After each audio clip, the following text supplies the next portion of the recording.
Welcome, welcome, welcome, welcome, welcome. We're back. We got another show. We weren't cut from the roster.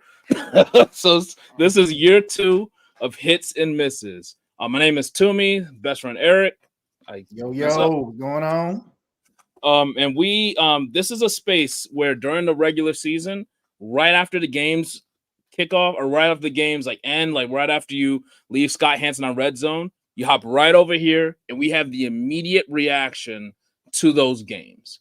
Now, I know you had some thoughts on preseason, Eric. If you'd like to share, I know it's a tough time to do it, but we just wanted to get it going before the season starts, get the muscles going. You know what I mean? Yeah, this is probably one of the more difficult shows. This preseason week 3 football is not the most exciting thing. Let's just hope that the boring football is behind us. You know what I'm saying? As we reach for things to talk about in this show, it's going to be a little, we're going to try to spice it up, but damn, you saw what we working with. Yeah, and I mean, there's stuff to talk about. I mean, so we're definitely going to be talking about.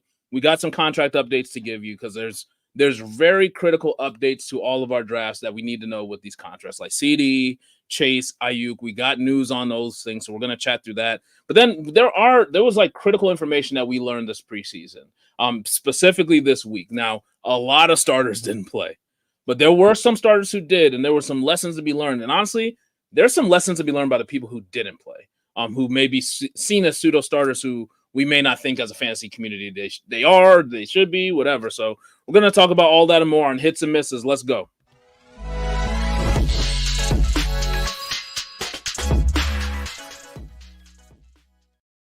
All right. Let's go. All right, so we're going to start off with some of the news. First big contract. Actually, who do you want to start with, Eric? There's three options. You pick one. I think the main one is CD. CD's probably at the top of everybody's decision-making factor. So whatever's going on with him impacts everybody. It does. It definitely does. So to me, before we get into the news, I had CD as like my number one player for a while. I moved him to number 2, not behind CMC. I moved him to number 2 behind Breece Hall for my number one overall player. The one thing I will say as we get into the news, if he doesn't sign his contract, there's no way I could take him as 2 overall. And so there's some draft strategy we could talk through. Where are you taking CD? If I get the opportunity to take CD, if I'm in the back of the first round where I can pretty much double up and really get a good player, seeing a CD Lamb is such a great asset for that team. You know what I'm saying? Their quarterbacks seem to struggle a little bit without somebody to really go to consistently out there. If he's throwing 5 picks and stuff of that nature, we can talk about that later. But you need somewhat of CD Lamb's talent. I mean, like CD Lamb is one of the best wide receivers in the NFL. Cowboys got a lot of fans. Having an asset like that on your team, it just makes a ton of sense to go ahead and pay the man, get him on the team. Like, I don't really know what's going on. I can't really say why they're taking so long to go ahead and get this man paid. He don't know either. So here's what we know from the news that we got recently. So apparently, ESPN's Jeremy Fowler appeared on SportsCenter and when asked about Dak and CD's contract situation, they said they continue to hear that the team wants to get it done. No shit. And so they've been pretty consistent. Like, they want to get a deal done for CD. That's not news. The news, I mean, this came out last week, but they offered him under $33 million a year. Now, I'd love that. But if you're thinking about what's at the top of the market, Justin Jefferson got $35 million a year.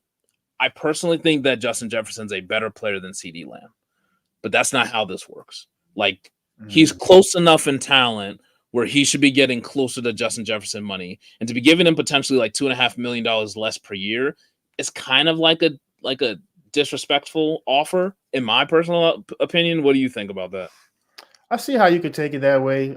Just trying to put my mind in the headspace where I'm even talking about making millions of dollars a year. I do see where you can make that judgment call. But, like I said, as far as what he does for that team, in order for everyone to shine and be the best kind of player that they can be for themselves, you need CD Lamb. It's like, I don't know who's going to be the focal point of the team without him there. Defensive coordinators across the entire whole goddamn league will be very happy if CD Lamb is not on the Cowboys, as there'll be another bye week basically on the damn schedule. They will not be that effective of a team without that player. I don't even know. There's nothing to talk about here. Like, pay this man. Like, do something. Ask him, what do you think is fair, CD Lamb? I'm not in the room, but damn, I would start the conversation off like that, Not $2.5 million less, bro, because they said under like 33. That's just like I don't even know what we're doing here. Like, that's a non-starter if I'm CD Lamb's team. But last year, if it's based off of what you do, you see yeah, what he did. Like he's been better every season. All pro, first team All Pro for 2 years now. Like it's crazy. So I guess so you already get into what to do in fantasy. To me, and so the news is there's nothing happening there. They're saying that they're working on getting a deal done. We have less than 2 weeks left before the season starts, and it's definitely getting dicey. I actually predict that we don't get a deal done before the season. He misses the first week. They get that ass beat by the Browns on the road, and then like Chris Jones last year, he gets his deal done after the first game. yeah. And that really wouldn't surprise me. But in fantasy, what you say? That's how to put pressure for real. You make it reality. Yeah, we got that ass beat on the road by a team who of the defense they play their best defense at home in Cleveland. And I think that will be a tough game no matter if he's on the field or not. But I think in fantasy, like you said, if you could get him at the back end of the first round, more power to you. At the max, I'm taking him at pick 6. That's the highest I could take him if there's no deal. And then if you do that, like you said, you want to double up. Unfortunately, you don't want to reach, but I definitely am trying to get a pretty robust receiver room up top and really try to make sure I have some backup talent. And another thing I keep thinking through is so here's kind of the strategy. You get a really good elite receiver room with CD. Let's say you get in the second round. If for some reason like Devontae Adams or something is there, you get D Adams, Cooper Kupp. You get a robust room, risky room, but like a robust elite level room.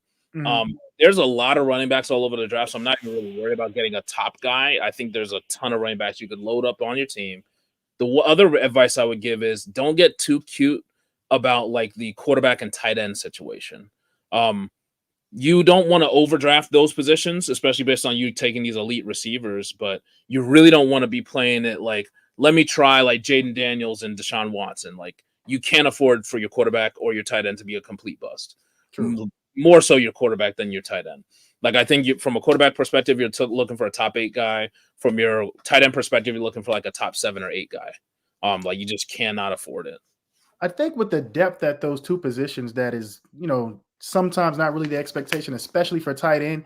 Most people who are going to try to afford to try to go a few rounds before they even pick up a tight end, there's more than likely to be a run in a whole lot of drafts this year.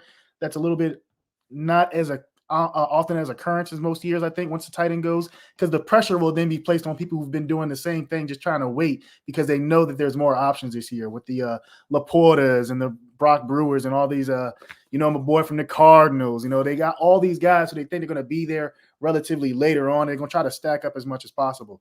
So I think that's what other people are going to do. And as soon as a number of those names start falling off, Kelsey and everything, he'll be like, all right, I'm going to make that move. So it's possibly right there that you could take a risk in your draft, get a player who may have slipped further in their ADP, get them, and depending on where you are on that turn, then potentially pull a tight end or play it extra risky and still not pick your tight end and just really try to actually build up on the wide receiver or running back skill positions, assuming you've already at that point in time probably grab your quarterback. So that's probably how you could play it. It's like you're going to be sweating during that draft, but if it does, pull out, in your favor, that could really be a big, big help down the road. You just have a stacked squad, which in the end, you could trade, to fill up in some of those holes that the risk may have allowed to build up on your team. And at the end of the whole thing, you could be out with a advantageous team relative to everybody else. You got more trading pieces. I can't. I'm a 5-year-old, and you said fill up some of them holes, and I just can't. I don't know why. I'm trying to get better this season with the pausing. And I can't. We can't do it. I don't want to be nothing egregious though. I've seen some of them ones on Instagram where it has me crying with people saying, "I'm like, dog." The one on what was it, Le'Veon Bell on "It Is What It Is" had me dying. Oh yeah, dying. Yeah, that was crazy. I forgot what he said. Oh my god, that was very funny. That was very funny. His mouth was watering and stuff with the opportunities they worked them out and stuff. I was like, yo. Cam was like, hey, my guy. I wasn't going to stop you earlier, but damn. That's too funny. Oh, my God. All right. So let's move on to the next one. So that's CD Lamb again. High risk, high reward, obviously. But if you're drafting, let's say you're drafting tonight. Let's say you're drafting right now. I can't take him ahead of the 6. All right. Yeah. So that's CD. Jamar Chase. He practiced with the Bengals today, and that's massive news. I had predicted a couple weeks ago, and it seems like this is coming to fruition. Like it just seems like he's not getting his deal done this year. He was already a year ahead of the schedule, and the Bengals are just a cheap organization. They don't pay players early. That's just not what they do. Same thing happened to AJ Brown actually in 2015, where he tried to put pressure on the organization. Mike Brown, the owner / GM, said no, absolutely not, and he ended up having to play on his 4th-year deal. 5th year came up and he got his deal done. So like I think the same thing's gonna happen with Chase. Like he's gonna just get the max deal next year. And the fact that he was even showing up to camp, unlike CD, who's getting fined every day, Chase has been showing up to camp. He just hasn't been practicing. He finally practiced today. Like this is a non-issue. Like you should just wherever you're drafting Jamar Chase, draft him like you normally would because he's not missing time.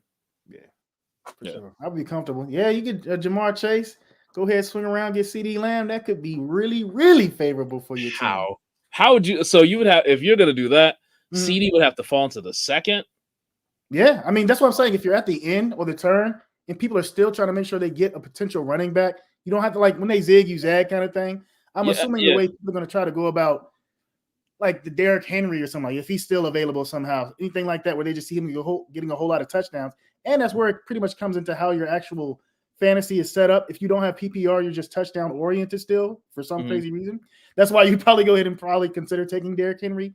But if you can manage that, you would really be supremely stacked at wide receiver. Like your potential to just go off would be unbelievable. Now, the likelihood is relatively low, but you never know how people are going to start drafting. Like as more and more time comes up, and if you have a much later draft, like September 1st and on and going into September 5th, the more things look like they're not going to go. He could keep slipping exactly. So it's just you got to like everyone goes in there with a plan, but if the opportunity presents itself, you'd be surprised. I mean, people will do things that you don't anticipate. So you adapt or die, and that's the thing. Like, so I said like maximum pick 6, but if that's like you said, that's this week. Next week could be a very different story, and that's really that's really the heaviest draft weekend, which I think is the smartest plan. Oh yeah, it's like waiting for all the games to be done, waiting for all like the heavy practices to be done heading into the season, like as late as possible. That's when I know we have a couple drafts then too. And you can get in people's head when the chat room is open up during the draft. You'd be like, "Oh, I don't want to know if I would go for him. He don't have his deal." The grapevine said he might not get one. You can just start breaking stuff up. Willing to hold out all suit, yeah. Oh my god.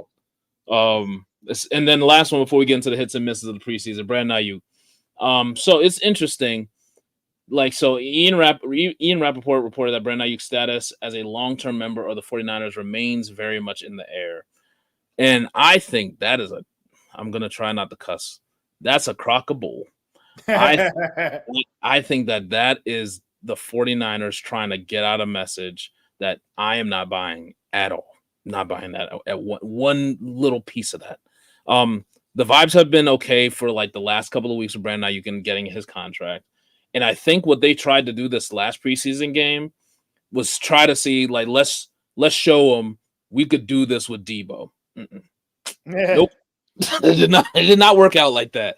Debo was getting locked up. Yeah. He was getting packed out by these 5th round corners on the Raiders. Like he couldn't get a speck of like separation. He's not a true X. He's not a true outside receiver in that form. He truly is a great compliment. Like I mean, you go all over TikTok, all over Twitter, like this. I'm not the first one saying this. Like he is not a true receiver in that sense. He's a great option in this offense if you have true receivers there. And Brandon Ayuk is that guy. Brandon Ayuk gains separation all over the field. He is a true elite, one of the top 7 route runners in the league right now. And like you can't sell me that crock of shit, man. Like that's just not how it's gonna go. They're gonna get a deal done. And like I remember last year with Nick Bosa, they got a deal done with him the week of their game with the Steelers, their season opener last year. Wouldn't be surprised if the same thing happens here. I don't think he's getting traded to the Steelers. I think they're going to get a deal done with him. Then they're going to sprint and get something done with Trent Williams because that will be a bigger issue if he's not there. Oh, yeah. What do you think about his offense? He's not a skill player that we talk about for fantasy purposes, but if they don't have him, you will be impacted with your 49 players if he ain't out there. Hot take, bro. The 49ers may suck. Hey. Like, I'm just like, hold on. I just want to, this is the place to unpack this. They may suck this year. Yeah, they kicked the season off too with a tough matchup, man. What you said? They got that. They kicked the season off with a tough matchup. They the first game against Baltimore and everything on that Thursday, September 5th. They are playing that's Baltimore and the Chiefs. Oh, damn, you're right. Yeah. But they play the Jets on Monday night, though. Oh, okay. Who are they playing? Jets. Okay. Oh, yeah. Mr. Rogers coming back to town. Mr. Rogers going back to his hometown in Cali, and I think I think the Jets win that game. And I think the Jets kind of get off to a good start. Now, I think that I could explain the reasons why. Like the 49ers, I just feel like this is a team where we really don't want to just say it because it's so scary to say it, but they may not be that good this year. Like, I think there's going to be a couple of factors for that. One, I hate banking on injury. I really don't like to predict it because it sucks. I mean, people getting injured sucks. But to not think that CMC is going to get hurt this year, I do think that's kind of ridiculous. Like he had the most amount of carries of his career last year. The last time he had anywhere close to that amount of carries, he missed 13 games the next season. The last 5 of the last 7 running backs who had anywhere close to that amount of carries at this age missed 8+ games, locked it in. And these were like Derrick Henry, AP, Arian Foster, like studs of running backs. And so to me, I just think it's like he's missing time. Like if CMC is going to miss some time. They need to stop playing with Trent and get that man signed. That is the most important player on that entire offense, bar none. You think Jordan Mason going to fill in them shoes pretty decently if he's out? I'm taking him in most drafts. Like I'm taking him with one of my last picks because again, like I hate predicting injury, but of all the positions to predict, running back in the most violent sport in America for a player that age, it's just like the data's there to show that it's about that time. And so to me, like if I'm predicting that he's not going to have a great year because of injury, there would be no reason for me not to take the backup who's been playing amazing, honestly, for 2 years, like in preseason games, and he just hasn't had opportunities. Like he always is like the top rated PFF running back in the league usually. So that's a factor. Them pissing around with Brandon Ayuk, that's another factor. And then we look at the defense. They just lost Leonard Floyd to an injury. He was on the opposite side of Bosa. You got I forgot my man's name. Greenlaw. Greenlaw tore his ACL in the Super Bowl. So he'll be back at some point, but he may not play the way he did last time. You lost Eric Armstead, which I think people are sleeping on because the splits between this man is on and off the field are night and day for that defense. That defense is not as elite as it typically, or not as elite as it should be when he's not there. Hufanga is still coming back from an injury. He is not fully there. And the corners are not all that. And so and then also, I mean, Wilkes. I like Wilkes. I thought Wilkes was like a good defensive coordinator. And so you have to adjust to that as well. I just think that there's a lot of reasons, also including the fact that, again, when I say the thing about Trent Williams, I like they just got some rookie name. I think it's Looney or Pooney or something. That's a funny name. Who's actually playing well. But outside of that, their offensive line kind of sucks without Trent. It's actually like a below average line. But that's why when you said if Trent is not there, I think that impacts things tremendously. What was he like a top 10, 20 player on the top 100 voted by the other players in NFL? I mean, he's outstanding. So he makes a whole lot of that work. If they lose McCaffrey to injury, like you said, and they don't have him blocking for this man Mason, golly, is Purdy that nice? Is he going to step into those shoes and still be effective and make that work? That's not without Ayuk. That's the thing, not without Ayuk, because even in the game, like the interception he threw in the preseason, that was because Debo got no separation from that corner. And the corner just put his hands in there, tipped the ball up, pick, going the other way. Like Brock Purdy, he had like a big scramble too, but that was because Debo couldn't get open for shit. Like he was just like his routes were just sloppy as hell. He was just, like the corner just wasn't buying it. And these are backups to backups. Like you got to be able to do something there. Like I think that the 49ers may be due for like a rougher year than we think, bro. Interesting. Appreciate you being in here, Big Mac 66. Let us know in the chat. Anyone in here, let us know in the chat if you got questions. If you're drafting, let us know in the chat. We'll answer those too. But let's just get into the hits and misses from this preseason, man. I'm gonna let you pick first, Eric. Anything that comes to mind, and also it doesn't have to be. We have like a list, like a show list that we have. It doesn't have to be on this list. If you just want to talk about something, just feel free. Well, I'll be selfish. I'm gonna go to my favorite team. How we going? And my man was turning it around a little bit. Old Bryce Young. He was wheeling and dealing in this preseason game. My boss at work is a Bills fan. I am gonna be making some fun of him on the Monday when we get up in there. Like he looked. This was the closest I've seen with that man having a Carolina Panthers jersey on, looking like the Bryce Young we saw in Bama. Like truly, like comfortable. The scrambling. Like he was doing, it just looked like Bryce Young. It looked like the Bryce Young that was the number 1 overall pick. Now, he's not going to turn it around and become the CJ Stroud that we saw, but I think that this Dave Canales offense gets the ball out of his hands quickly. They put him on the move, get him out of the pocket so he could see because he's so tiny. Like they just do a lot of good things. And you got like real route runners who hit spots, man. Like you got DJ, you got Adam Thielen. Like you just got guys who are reliable. They will be in the place they say they're going to be on this route. Like great offense. And I do think when Jonathan Brooks comes back and starts to like really get it going, the offense is going to be a lot better than people think. Yeah, you pretty much said where I was going to go. I was like, Deontay Johnson, of all the wide receivers, if you're really drafting tonight, that is the dude that you pretty much want to get for the Panthers. I think that they're going to really target him big time. And, of course, Jonathan Brooks, one of the late people in your draft that you can go ahead and focus on getting. I probably intend to do that just because I'm going to be a little homer in the draft and make sure I got some Panther representation up there. But I think those pretty much are the hot players you would want on that team as far as in the draft if you get the opportunity. Yeah, DJ to me, like he didn't do that much in like the preseason game, but I do think that like he's due for an amazing PPR year. So I'm definitely picking him up wherever I can. And then Jonathan Brooks, I hope his ADP slips, but honestly, if it doesn't, and he's still an 8th round pick, depending on how I build my team, I'm still going to take him. I think that there's league winning upside when that man is fully healthy down the stretch, for sure. Yeah. What do you think about this? So King Henry 2K this year, Jamal Lewis style. I don't know, Uncle Ted. I don't know about that. He gonna be scoring those touchdowns, that's for sure. Like Derrick Henry is a player I would be very ecstatic to go ahead and have on my team because with that kind of quarterback dynamic behind you, it's going to open up the rushing lanes. But I don't know if they're going to feed him the ball like that, or age and all that kind of stuff. He's had to breakaway speed and everything. He could surprise. Derrick Henry is the man. You know what I'm saying? So he's built different, as everyone always says. Yeah, of course. With 2,000 yards. That's crazy. That is it's hard to call that. If he does it, congratulations on your championship run. Yeah, if he goes with 2,000 yards, then I may quit. Let me know. I shouldn't have said that. I shouldn't have said it. But I just think the only reason that would happen to me is if Lamar Jackson has like a season-ending injury. I like to make this difference in like quarterbacks, like rushing quarterbacks in particular.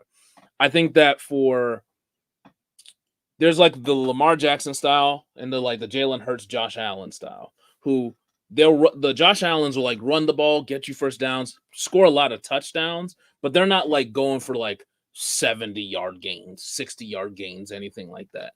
They're never going to really threaten 1,000 yards rushing, but they're just going to be like, they move the ball to move the chains.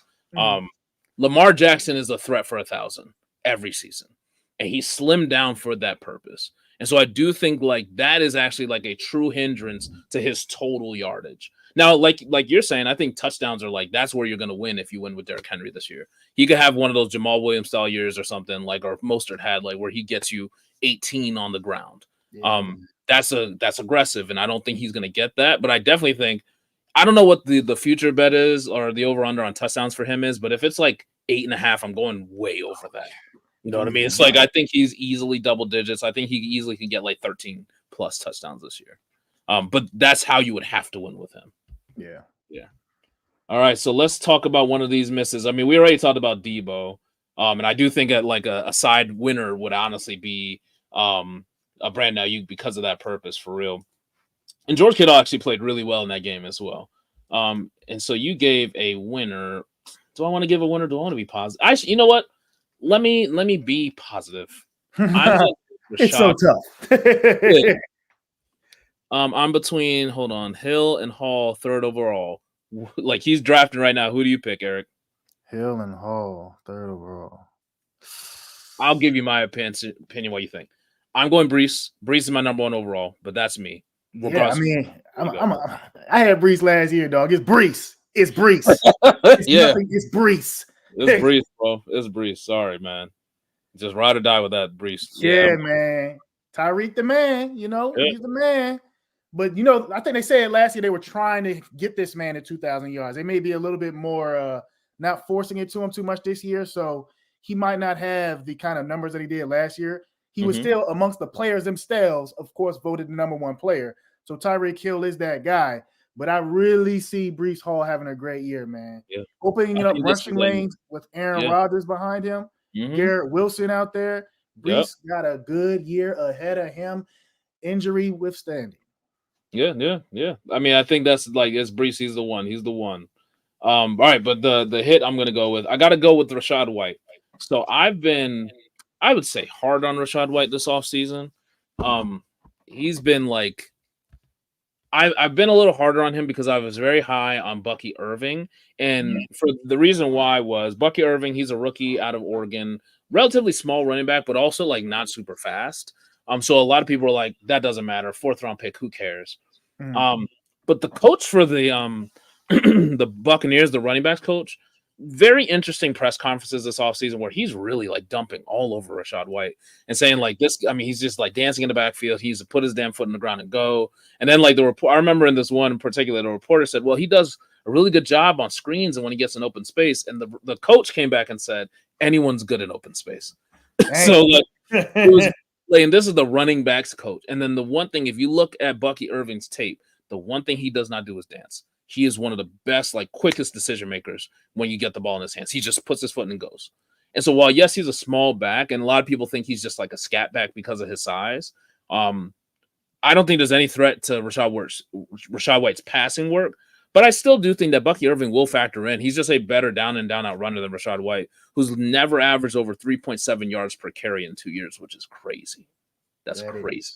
And he's had the opportunity. You can't say he didn't. Second most carries in the league, tied with CMC last year. So, but the reason why I'm going to give him credit is I'm very like, and you don't want to get too tied into the splits of preseason, but the fact that this was his first work, he looked good. That new center they have is actually going to help him a lot, like significantly. I think he got 40 yards a carry, which is a big improvement for him. But he scored, he got the receiving work, and Bucky Irving did not mix in with the first team at all. And so if Bucky Irving did do that, like that would have made me like, it would have really like revved up my case I was making for Bucky. But the fact that Bucky Irving didn't factor in with the starters at all did at least tell me like, it's a very clear one. It's a very clear one situation for Rachaad White. The offense looked the same as it did last year where they were really like working through him, which was a concern when Dave Canales left. So at least, and again, it's preseason, they're going vanilla. I get it. But at least did not make me want to panic and run away from Rachaad White. So he still should be getting drafted within like the top 3 rounds for sure. Top 3 to 4, especially in PPR. Okay. Yeah. Yeah, you know your stuff, man. I'll give you that. Yeah, he went in on that one. You understand his position very well. I gotta say, I agree. So I just want to put up things that are incorrect. Hall is a 4-5 back. He is not a top 3 pick. That's objectively false. He ran a 4-3. So make sure we're just clear on that. 4-3 Brees Hall. 4-3. He's saying his 40 speed. I was like, is he trying to say he's supposed to be a 4th or 5th pick, or what is that? No, I'm a little slow. No, I hope it would. Maybe it was because his 40 speed is not that low. All right, what do you think? Hits and miss. What do you want to go with next? Probably a blend. You got Gabe Davis down there as a miss, where we can then lean on the other player on his team who could probably be a really good hit this year for you. A lot of people are pretty much familiar with him, but just going on Gabe Davis, a lot of people had high expectations for him when he was on the Bills, and I see why you have him there on the miss. He's not really making noise or being targeted that much or spoken about that much as a Jacksonville Jaguar. So you got to think that he's not living up to people's expectations of him. He'll be every now and then, even on the Bills, he would have his massive games, but you don't want to put yourself in a position to try to predict when you can actually have a Gabe Davis week. To try to blend it in with a player who's probably going to be more of a hit, you do have it listed there as Evan Ingram on that same team. They've been saying great things about him in preseason. They say, the athleticism and all that, and him catching the ball. He wasn't doing that very well when he was on the Giants. But the way that you see him, at least in preseason, from what we can take from what we've seen this particular week, he scored twice. You know what I'm saying? So at least he has that level of comfort with the quarterback. So Evan Ingram, even the guys who are announcing the game are saying he put the linebacker on his heels. He's going to potentially always be in a position where his athleticism will get him open and give him an opportunity. So Christian Kirk wasn't out there, of course, but at least they aren't scared to go to Evan Ingram. Yeah, and I think it's funny with both of those players, starting with Gabe Davis. They gave him a decent amount of targets. He's just not doing anything with it. And like, this is the Gabe Davis. Like, you were hoping to see a different Gabe Davis, right? You're hoping to see like, all right, change the scenery. He's going to just turn into a different player. No, he's getting outplayed by Brian Thomas on the outside. Christian Kirk, like you said, is not there yet. He will dominate the targets. Evan Ingram is going to get a lot of targets too. And just so you need Gabe Davis, when you're getting targeted, come down with it, convert, be part of this offense. Like I think he got 2 red zone targets, didn't convert either one of them. Evan Ingram clearly converted both to his. And I just think that this is one of those, like, I can't give you any more shots on my personal team. Gabe Davis. I can't do it because I've been burned way too many times. But Evan Ingram, he was a tight end 2 last year. And he kind of expressed some frustration with all the short stuff he was getting. Like, he felt like he should be doing way more stuff down the field, but he was top of the league in receptions already and target share, all that stuff for a tight end position. Now you're going to increase his yards per catch. His red zone opportunities are like, he never catches a ton of touchdowns. And while obviously he caught 2 yesterday, that's not really a reason to think like he's going to be a touchdown phenomenon this year. Yeah. But he's a starting NFL tight end on a decent offense. This is always what you want in fantasy, guys. You want a tight end who's a top 2 target, who can catch a ton of passes, who has red zone opportunity. That's Evan Ingram all day. He's done it, and he's done it with, like, he's now going to be getting routes down the field. So you could be looking easily over 1,000 yards for this tight end, and the touchdowns, if he gives you 8, like, he could be a top 3 tight end. So you really got to just, like, Evan Ingram is that guy, and I'm taking him as, like, he's one of my favorite tight ends to draft in like the 6th round. Because like I feel like you still get a really good balanced team there, but you're not overdrafting them like when Sam Laporta was going in the 2nd. I feel like I'd rather have Evan Ingram in the 6th for that. Yeah, for the value is crazy because all the stuff people said about him when he couldn't catch and all that kind of stuff, he's putting it together. Jake Ferguson over Ingram.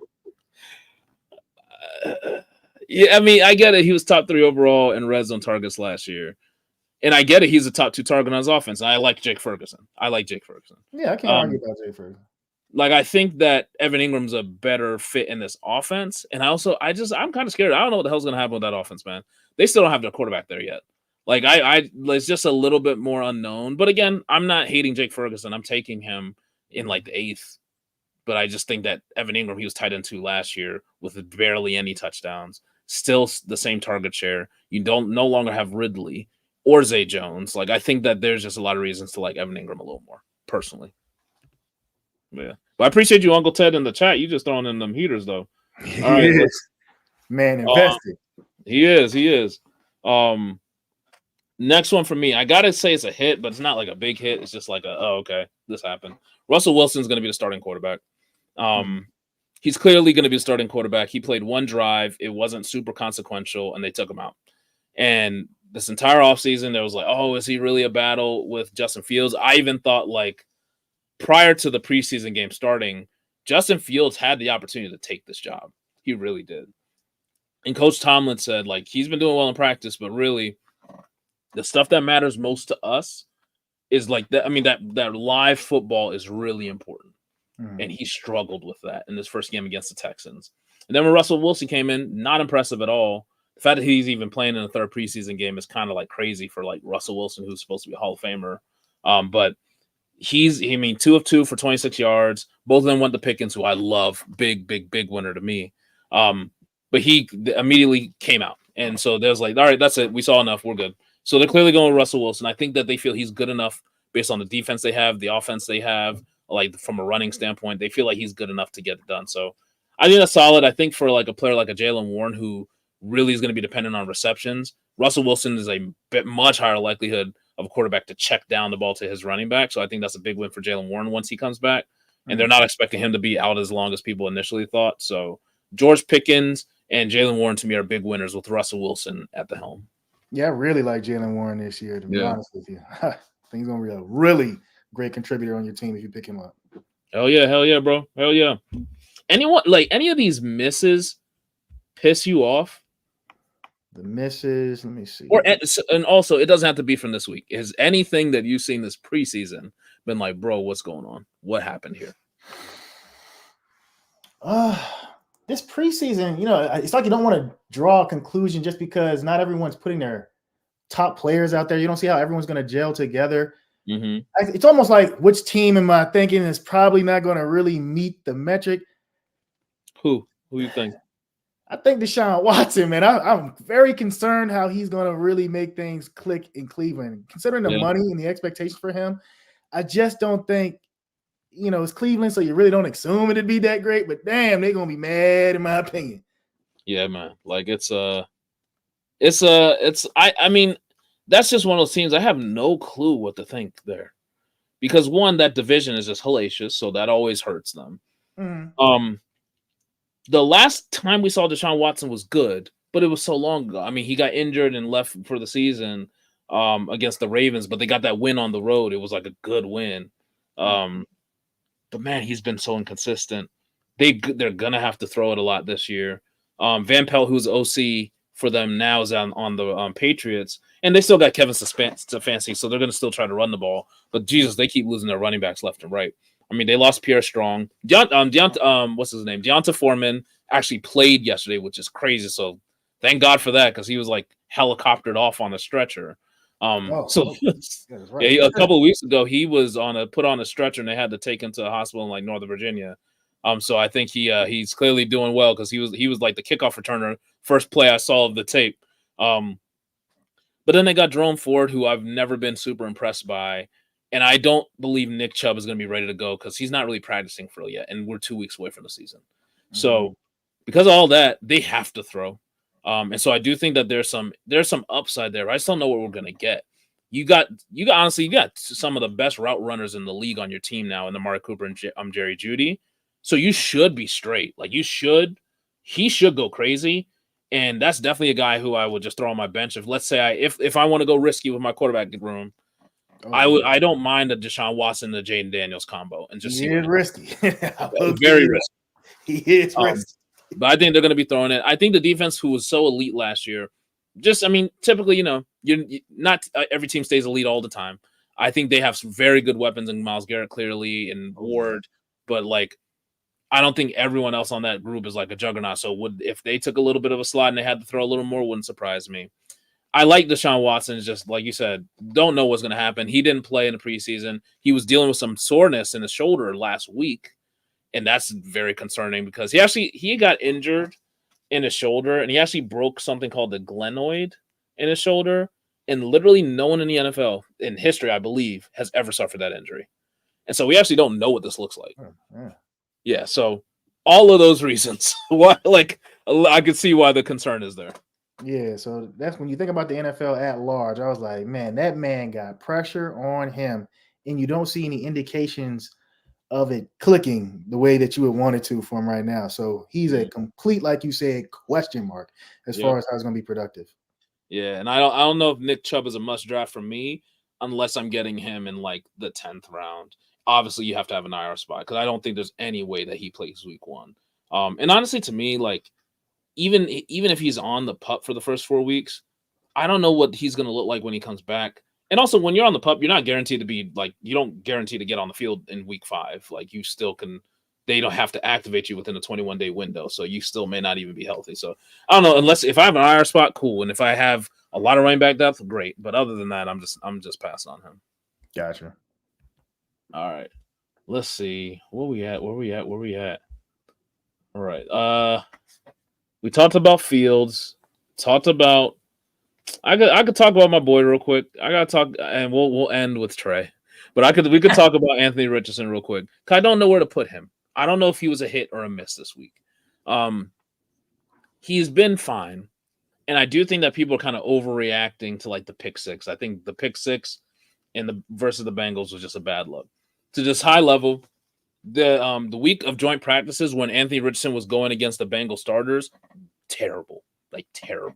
He was awful during that week. Like, they were in his head. They were talking so much trash. Like, he was like kind of patting the ball. I think one time BJ Hill literally, like, he's trying to rush Anthony Richardson. Anthony Richardson just patting the ball, and he said, "Bro, throw the ball." He said, "Bro, throw the ball."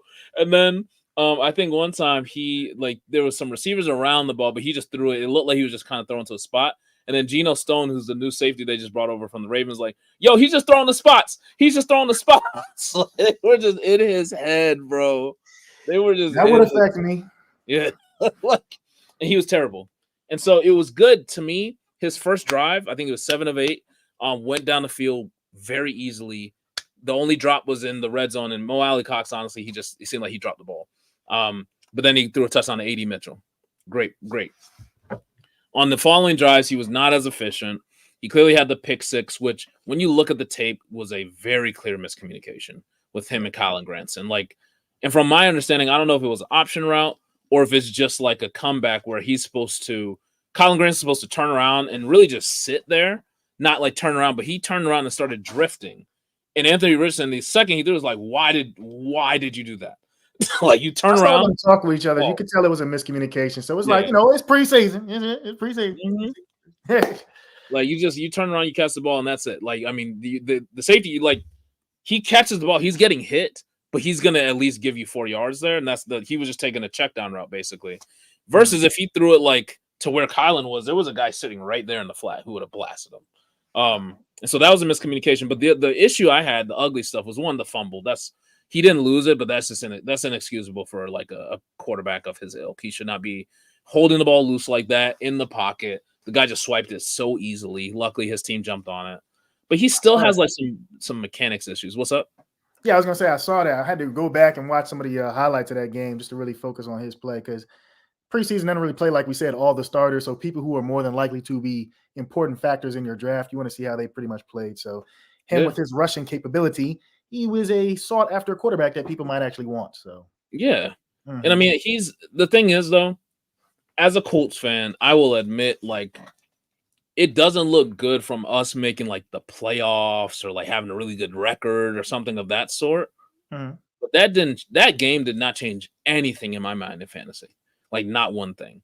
Actually, the thing that I like the most, and it kind of looks bad because he didn't slide. Like, he ran the ball like one of his last plays, but did not slide at the end. And he needs to do that. Yes. But he had not gotten hit in that shoulder all preseason. And I do think, like sometimes when an athlete gets injured, this kind of in their head, they just need to feel that contact. And he finally got tackled, and it wasn't like a hard hit, but he got tackled and he got hit his shoulder, and he was able to get up. And I think like that's the type of thing that mentally helps you feel like, okay, I can do this again. Like, I don't need to be scared. I could just sling it again and just let it go. But yeah, I think that's going to help him tremendously. Like, if you think about what he did last year, and I've done this exercise, Eric, where I've extrapolated. He played 10 quarters of football. Everyone says 4 games. It was really 10 quarters, 10 full quarters of football. But if you take his rate and you take that to a full season, which is ridiculous. It is ridiculous. I understand that. But he would have scored 100 more points than Josh Allen last year. Yeah, young man, he can do it. That's what they pay you for. Like, I mean, the way the announcers were talking about his body, his speed, his power, I'm like, okay, we get it. He's that dude. You know what I'm saying? He can do it. You know what I'm saying? Whenever somebody says his power, it always is like, all right, okay. Chill out, bro. Glaze maestros. But yeah, like, I think last year he was on pace for 1.2 touchdowns per game, 1.6 rushing touchdowns per game, which is insanity. That's insane. Then no, he's not going to do that. He's never going to do that. But that's what we're talking about, is like almost like a generational fantasy upside. And so that's why, if like people, I'm all in if people want to shit all over him now and drop his ADP. Please do that. I have seen him in like mocks go in the 6th round. That's ridiculous. That's crazy time. Like, he's been going in the 5th round. Huh? That's some good value. Like I said, you never know how some of these drafts are going to go. You'd be having your mind blown in a live draft. Like, I can't believe this person still available. Yeah, like, it's just like him going in the 5th is crazy to me. He's my 4th ranked QB. Him going in the 6th is just stealing from people. And so to me, because there's so many people who are concerned about the injury risk, I think to me the best thing to do, draft Anthony Richardson. If he slips in the 6th, take him clearly. If you have a deep bench, I would just draft Joe Flacco. I would handcuff him. You know what I mean? that quarterback room is going to be nice because if it's not Anthony Richardson, it's going to be Joe Flacco with Shane Steichen behind him, and Shane I agree with Steichen, that. his motto, yeah, you throw to win, you throw to lead, you run to win, and For those so who if forgot, Joey Flack was balling last year. he'll throw some picks, but he's going to throw a Yeah. lot of touchdowns, man. Mhm. Oh my god. Going first, this is a Breece Hall going first kind of agreement here we got. We say it again. The question right here, he said, so we going with CMC first? I was saying, as far as going first, we agree that Breece Hall should be the running back to go first this year. Yeah. For me, silence. Like Breece is the one. He's the very clear one to me. And the reason why CMC is not the one is 100% exclusively injury risk to me. If I wasn't concerned about his injury risk because he was 27 last year, we had the most amount of carries of his career. He's 28 going into this season. If you look at that 2017 draft class, a lot of those dudes are about to fall off a cliff. Like, and I just worry, like, are we starting to look at that now with an offensive line that is not that impressive, especially if they don't figure out what the hell's happening with Trent Williams? Defense, who is not as great as it used to be either. And I don't think people really understand the impact of Brandon Ayuk if they do not get that deal done either for that entire offense. And so because of all that, I'm just a little worried about it. So I just rather stay away from CMC. And me personally, I'm going Breece because he just feels a lot safer. So that's less. If I recall, even with Brandon Ayuk, it's not just the fact that as a defense have to respect him. I believe I've heard people mention that he's a very good blocking wide receiver. Yeah. So there you go. That's even another. He's probably one of the best in the NFL. And then the other part about that is they drafted a guy in the first round this year, Ricky Pearsall, who I like a lot. I like him a lot. He's not been healthy. He's still not healthy right now. And while yes, they're expecting a lot from him, and he's very much like a rowdy route runner too, like a Brandon Ayuk. He's a rookie, and we haven't seen him. He hasn't been able to practice like nearly all offseason. So like you get they're just missing with that. I just think they're going to re-sign him. Yeah, but bro, I think that's it. Just the last thing we got to touch on in this Trace situation. Like, what's up with your boy, man? Trey Lance, 5 picks. I actually watched the YouTube rendition of that game to show you everything. Mm-hmm. Some of those picks, you know what I'm saying? I think there was one, the guy kind of wrestled it from his player, but I think the dude was just trying to make things happen that, it's not in him just yet. He has to, I guess, if I had to give some advice, let the game come to you kind of thing. He's like clearly trying to force the ball. I think the dude name was like Jefferson or something on the other side of the ball, like picked him off twice. He made the dude have probably like highlight tape that'll play in his living room for the rest of his life type of game. Dude had an amazing pick game against Trey Lance. So Trey Lance, very athletic dude. You know what I'm saying? If you look at the highlights, he ran the ball in from pretty like 48 yards away to go ahead and get the touchdown and everything. But 5 picks, man, that ain't what it is. So and then like 2 fumbles, 3 sacks. I saw like the sacks taken. Some of them were just like really, like you really feel bad for the offensive lineman because he just kind of like ran into them. Like the fumble's inexcusable. He just dropped the ball one time. And I hate saying like he's a bust. He's clearly a bust. Clearly. Clearly a bust. I'll say that first off before I just straight up. He's a bust. But I don't think he's like you're cutting him or anything. I think that's ridiculous. I think that you clearly see the upside. It's just about, do you think you can make anything happen with that? Do you think you could change that? I don't think so. But it's hard for me. If those are the types of players I do like having as my backups, though, is just because, well, yes, he could be a nightmare. He could throw all these interceptions. Those legs just give you an ability to potentially win a game. And so to me, I probably would just keep him on my roster, especially like, I know it's garbage, but they don't have a deal done with Dak. And if they do not get a deal done with Dak this season, he's going to be a free agent next year, which is insane. And so why would you cut one of the options you may have, even if the option looks kind of ugly? Yeah. Agree. I mean, you got to work with what you got. Cerebral. His issues are cerebral. The decision-making factors, holding the ball. Yeah, you just – because, like you said, he physically, the dude got wheels, strong arm, all that good stuff to go ahead and get him drafted. But at his position, it's very much a game between the ears. And he unfortunately is lacking there. And that's the thing that was so weird was like, I was looking at the condensed tape on that was like the NFL Plus or whatever. It was a while until we started to get into the pick situation. Agreed. Like he ran the ball in. He led like a touchdown drive. He would throw a beautiful ball in the end zone. Had a lot of really on target passes. Like there's stuff in the first half you could clearly work with. It went to shit in the second half. And so I just think that there's like, I think he's probably one of those guys who needs like one of those sports psychs to really help him out too, honestly.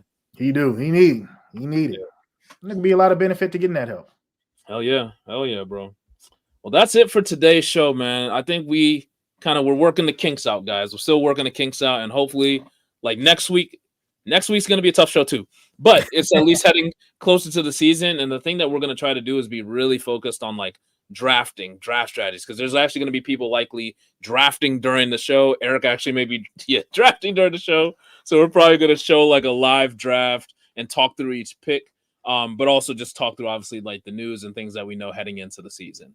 Following that week, this show is truly going to be the hub where right after the games end, you come here, we're talking about what just happened.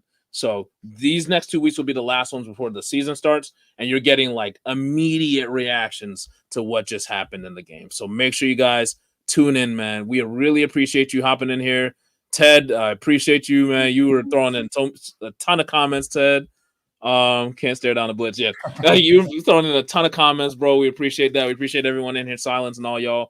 Make sure everyone in here right now subscribe to know when we go live again. We're going to be doing a show. There's going to be a show in this slot every day, but hits and misses are every Sunday at 7. It may move to 7:30 when the season starts, but we'll obviously let you guys know ahead of time. Again, my name is Tumi. I go by FF Strategist on TikTok. Eric P Football on TikTok and socials. But yeah, man. Peace out. Y'all be easy. From the Podfather to you, I deeply appreciate you tuning in. And many ask, what can I do? What can I do to help support the hosts, the research they do, the production costs? Go to playerprofiler.com, Dynasty Deluxe, World Famous Draft Kit, Rankings, DFS Dominator, and of course, data analysis. Subscribe to any one of those, and you support all of us and take Player Profiler to the moon.